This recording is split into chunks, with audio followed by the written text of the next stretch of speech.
जय हिंद, जय Bharat and welcome to Deaf Talks. This is Aadi अचिंत।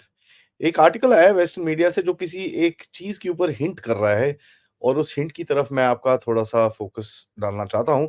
ज़रा इस चीज़ को नोटिस करिएगा और ये आर्टिकल को मैं आपको दिखाता हूँ एंड मैं आपको इसके बारे में भी थोड़ी-सी बात करूँगा। ये किसने लिखा है, क्या लिखा है, क्यों लिखा है, कहाँ से आया है ये?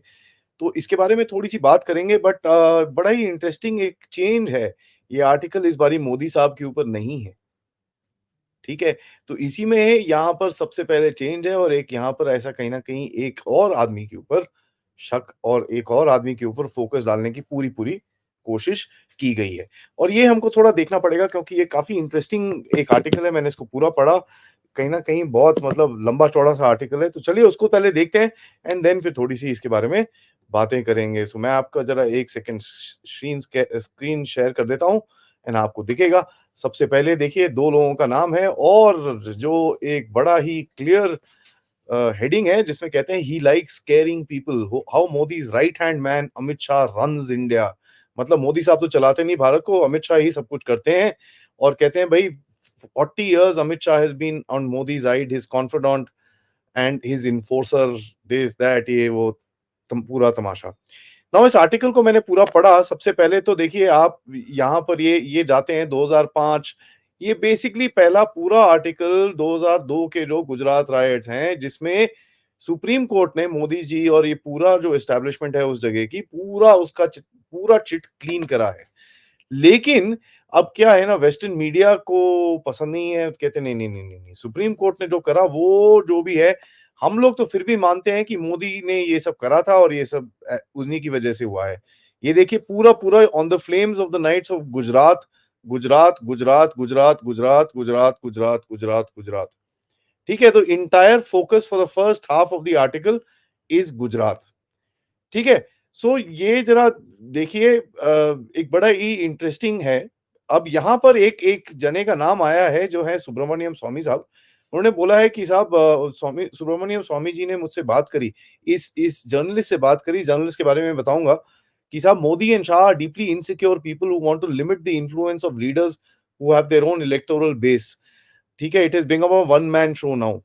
ये क्यों गुस्सा है ये तो आपको सबको पता ही है। इन्होंने तो अब ये तो इनका तो सब कुछ मेरे को तो ब्लॉक कर रखा है ट्विटर पे, तो मैं पढ़ नहीं पाता। बट सारा टाइम लगे रहते हैं कि ये हैं और एक आंटी जी हैं, वो 2 तो बहुत ही उनको परेशानी है क्योंकि उनको कुछ मिनिस्ट्री-विनिस्ट्री मिली नहीं थी। ठीक है? तो कहीं न कहीं ये देखिए। उसके बाद कहते हैं भई no one disputes with Shah, he is an effective political organiser ने लास्ट टाइम मैंने देखा था कि अमित शाह जी बीजेपी के ही पार्ट थे ना?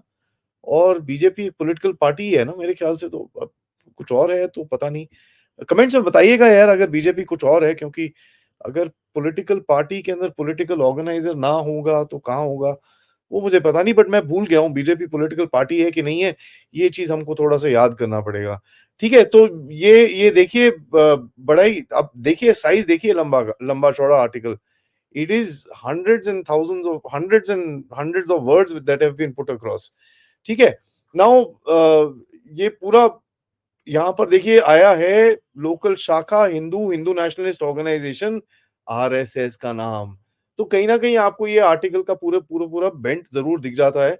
I have actually red through this. मैं सबसे बोलूँगा इसको पढ़ें क्योंकि ये ओपन सोर्स है, इन्होंने कोई पेवॉल शेवॉल कुछ लगाया नहीं है। ठीक है? उसके बाद कहते हैं Shah claims to have managed the campaign to mobilise masses in Advani's journey culminated 2 years later when RSS men demolished the mosque in Ayodhya. तो अभी क्या है भाई, अयोध्या का जो पहले इन्होंने मॉस्क गिराया, उसके बाद देखो अब ये मंदिर भी बना रहे हैं। उसके कहते हैं 20th century Gujarat today a Hindu nationalist heartland slowly turned into a communal tinder box. और वो टिंडर बॉक्स किसने बनाया था जरा इनको वो पता नहीं है। अब वापस ही 2002 रायट्स पे आ जाते हैं कि भई रायट्स वालों को चुप कराया गया, ये करा गया, वो करा गया, ये करा गया, जो सारा कुछ सुप्रीम कोर्ट ने बाहर फेंका हुआ है। जिस जिस मर्ज़ी को बोल दीजिए उसके बाद। कंपेयर किससे करते हैं? इंदिरा गांधी की स्टेट ऑफ इमरजेंसी से, ठीक है? एंड ये बड़ा ही इंटरेस्टिंग है। और ये जर्नलिस्ट अपने बारे में लिखते हैं कि साहब मैं एक टाइम पे कैरावान में काम करता था। कैरावान मैगज़ीन है, आपको पता ही होगा कैरावान मैगज़ीन का क्या बेंट है, कितना वो स्ट्रेट हैं कि टेढ़े हैं, ये सब चीज़ें काफ़ी काफ़ी पता ही होगा। और कहीं न कहीं देखिए ये बोलते हैं कि भई कोई कोई भी बात नहीं करना चाहता। ठीक है? कहते हैं भई नहीं, नहीं, नहीं, नहीं, कोई बात ही नहीं करना चाहता भारत में, इतना डर है अमित शाह जी का कि साहब कोई बात नहीं करना चाहता। मैं आपको दिखाता हूँ, ये कहाँ लिखा है 1 second let me just show you. उसके बाद नेवर सीन अ क्रैकडाउन ये वो, ठीक है, सेकंड जज, okay, no news channel wanted to take up the issue. Chandrachud साहब के बारे में भी लिख दिया है कि भाई साहब चंद्रचूड़ साहब का ये जो केस आया था ये मोदी साहब का इसके ऊपर, तो उसके बारे में भी इन्होंने लिखा है। हाँ, उसके बाद कहते हैं being a reporter on India is to frequently come upon limits of what can be known. ठीक है, over the past decade I have been working in Delhi and covering the judiciary. I have had several off the record meetings with Supreme Court जजेस। ठीक है? तो ये ज़रा बड़ा ही interesting है। अब ये चीज़ हमको देखनी पड़ेगी क्या-क्या, कहाँ-कहाँ से चीज़ें लीक हो रही हैं, क्या हो रहा है, क्या नहीं हो रहा, I don't know, but it is quite quite interesting. ठीक है? उसके बाद बोलते हैं भई मोदी साहब के 2019 के टर्म के बाद human right organisation, think tanks ये बड़े दुखी हैं भारत के बारे में कि साहब ये और सबसे बड़ा object of concern is Amit Shah. मैंने पहली बार ही सुना है अमित शाह का नाम taken in any western media और ये बोलते हैं भई थिंक टैंक शिंक टैंक सारे बड़े परेशान हैं और मैं तो बहुत देखता हूँ इन चीज़ों को।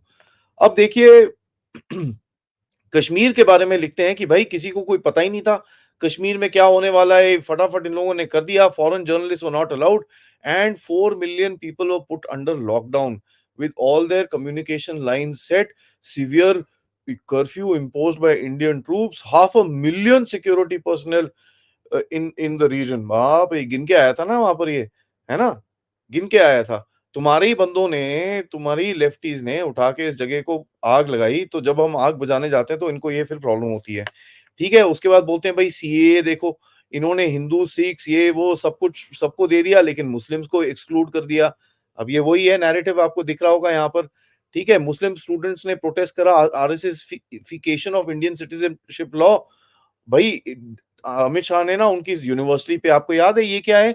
जेएनयू टुकड़े-टुकड़े प्रोटेस्ट ये यहाँ पर वो नहीं बोल रहा कि भाई भारत भारत तेरे टुकड़े होंगे जैसे वहाँ पर नारे लगाए गए, तो वो अलग है, ठीक है?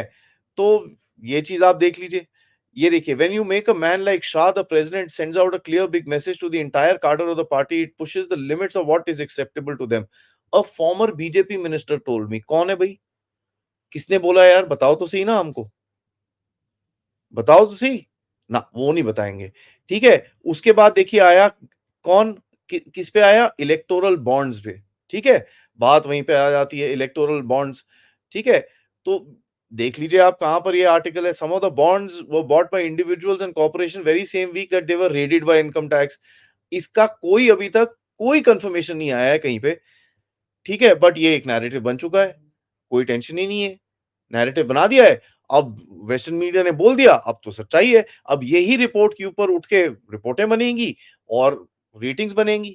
ठीक है? एक और रिपोर्ट आपको दिख ही रही होगी, trials of an Indian witness, how a Muslim man was caught in a league. Why a Muslim man? भाई Muslim man is something special और Hindu man is also not special. आप देख लीजिए आप ये चीज़।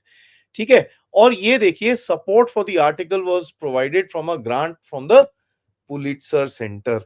नाउ मैं इसको ज़रा बंद करूँ। पुलिट्ज़र सेंटर के बारे में मैं आपको बताता हूँ। सबसे पहले तो पुलिट्ज़र सेंटर को ग्रांट्स कहाँ से मिलती हैं ज़रा देख लें भई। पुलिट्ज़र सेंटर का फंडिंग आती है ओमदिया नेटवर्क से, ओपन सोसाइटी फाउंडेशन से, रॉकफेलर फाउंडेशन से। उसके बाद कहाँ से आती हैं ज़रा वो और भी देख लेते हैं। उसके बाद है bill and Melinda Gates foundation से, आर्ट ऑफ जस्टिस फंड से, क्लिंटन फैमिली फंड से, DC commission of arts and humanities से। बहुत ही बढ़िया, बहुत ही बढ़िया, बहुत ही बढ़िया। अब मैंने आपको बताया मैं इन जर्नलिस्ट के बारे में भी आपको थोड़ा-सा बताऊँगा। इनका नाम है अतुल देव। अतुल देव जी जो बहुत ही प्यारे-प्यारे, बहुत ही राज-दुलारे जर्नलिस्ट हैं। इन्होंने काम करा है, बहुत ही अच्छी मैगज़ीन्स, बहुत ही रेप्यूटेड जगहों में काम करा है। लेकिन सबसे पहले मैं आपको इनकी एजुकेशन के बारे में बता देता हूँ। ये न्यूयॉर्क में बेस्ड हैं पहले तो। अब ये कहाँ पर, यहाँ पर क्या कर रहे हैं मेरे को पता नहीं है। लेकिन इनकी पढ़ाई-लिखाई हुई थी कोलंबिया यूनिवर्सिटी के अंदर, ठीक है? जहाँ पर उन्होंने कोलंबिया यूनिवर्सिटी में एमए करा, कोलंबिया यूनिवर्सिटी में रिसर्च फेलो हैं, अभी भी वहीं पर ही हैं। आपको समझ में आ रहा होगा मैं क्या बोल रहा हूँ। और इनके आर्टिकल्स छपते हैं गार्डियन में, रॉयटर्स में, कैरावान मैगज़ीन में एंड अल जज़ीरा में। ठीक है? कैरावान मैगज़ीन काफ़ी ज़बरदस्त थी जब टिकैत का टिक टिक टिकैत का प्रोटेस्ट आया था और टिक टिक टिकैत उस टाइम पे काफ़ी चढ़ने की कोशिश कर रहे थे। अब देखिए मैं जो एक कनेक्शन की बात कर रहा हूँ, ये चीज़ मेरे को थोड़ा-सा डाउट है और इसका सवाल मैं आपसे पूछूँगा। जब हमारे सर जी जो हैं, सर जी जब जेल में जाते हैं तो पूरी-पूरी रिपोर्टें निकलती हैं ऑन फ्रीडम ये वो सब कुछ। जब सर जी बाहर आ जाते हैं तो रिपोर्टें बंद हो जाती हैं। इवन या व्हाइट हाउस जाके बोलता है कि साहब नहीं, डेमोक्रेसी तो बहुत बढ़िया है भारत में, कोई टेंशन ही नहीं है हमको तो एकदम बढ़िया है। व्हाइट हाउस के स्पोक पर्सन से भी कमेंट्स आए कि भाई एडवांस डेमोक्रेसी है भारत। सर जी जब बाहर होते हैं, सर जी के ऊपर अभी फिर से प्रेशर आता है, तो एक आर्टिकल छप जाता है और वो भी किसके ऊपर? अमित शाह जी के ऊपर और अमित शाह जी क्या देखते हैं? दिल्ली पुलिस। तो आप देख लीजिए भई क्या हो रहा है यहाँ पर। ये थोड़ा इंटरेस्टिंग गेम है, ठीक है? जब सर जी अंदर जाते हैं, तो यूएस स्टेट डिपार्टमेंट से कमेंट्स आते हैं कि sir we are concerned about freedom of judiciary in India. जब सर जी छूट जाते हैं, तो कोई कमेंट नहीं आते, सब कुछ बहुत बढ़िया हो जाता है। सर जी थोड़े से प्रेशर में आ जाते हैं स्वाति मालेवाल के चक्कर में, तो अटेंशन डाइवर्ट करने के लिए यहाँ पर अमित शाह जी के ऊपर एक प्रोफाइल लिखा जाता है। और यहाँ पर अभी इकोसिस्टम जो है डोमेस्टिक इकोसिस्टम इसको उठा लेगा। यही चीज़ों पे दोबारा बात होगी। क्योंकि नैरेटिव सेटिंग भारत में नहीं होती ladies and gentleman, narrative setting वहाँ पर होती है और उसके बाद यहाँ पर जो इकोसिस्टम है, उन्हीं चीज़ों पे बात करना शुरू हो जाता है। आप एक चीज़ ध्यान करिए, जब ट्रम्प वहाँ पर खड़े हैं, ट्रम्प के ऊपर एक नैरेटिव क्या है? कि साहब अमेरिका में इलेक्शन दोबारा नहीं होंगे। मैंने कहाँ सुना है ये और किसके बारे में सुना है? ज़रा कमेंट बॉक्स में बताइए यार किसके बारे में ऐसा ही एक चीज़ बोलते हैं कि डेमोक्रेसी खत्म हो जाएगी और इलेक्शन दोबारा नहीं होंगे। राहुल गांधी के ऊपर बोलते हैं कि केजरीवाल के ऊपर बोलते हैं कि शरद पवार जी के ऊपर बोलते हैं कि डीएमके वालों के ऊपर किसके ऊपर बोलते हैं ये चीज़? हाँ, मेरे को समझ याद नहीं आ रहा है यार। ज़रा कमेंट में मेरे को याद कराइएगा ताकि आप लोग भी समझ जाएँ इस चीज़ इस इसके कनेक्शन को। तो कहीं न कहीं देखिए ये जो बड़ा ही इंटरेस्टिंग गेम हो रहा है, ये हमारे सामने आँखों के सामने खुलता है और इसमें मैं एक ही चीज़ बोलना चाहूँगा मेरे हिसाब से भारत ने लिटरली डीप स्टेट को बोला है बेटा सब कुछ तो फेंक लिया तुमने हमारी ऊपर। अब क्या फेंकोगे? अब देखो हमारी चाल। और ये चाल क्या है, आज दोपहर में बात करेंगे जनरल राजीव नारायणन के साथ। So please stay tuned for that. अभी के लिए इतना ही। ये आर्टिकल को ज़रूर पढ़िएगा, लेकिन आर्काइव में जाके पढ़िए ताकि इनको ज़रा हिट-हुट ना मिले, थोड़े रेवेन्यूज़ कम मिले एंड मोस्ट इम्पोर्टेंटली ज़रा सरजी के कनेक्शन के ऊपर थोड़ी नज़र ज़रूर रखिएगा। Thank you so much and ये वीडियो को लाइक ज़रूर करिए, सब्सक्राइब करिए चैनल को अगर आपने नहीं करा है, share this video with your friends and family and most importantly अगर आप इस चैनल की तरफ कंट्रीब्यूट कर सकते हैं, यूज़ द क्यूआर कोड या फिर पेपैल जो नीचे डिस्क्रिप्शन में है या फिर सुपर स्टिकर, सुपर चैट्स देके। जय हिंद, जय भारत।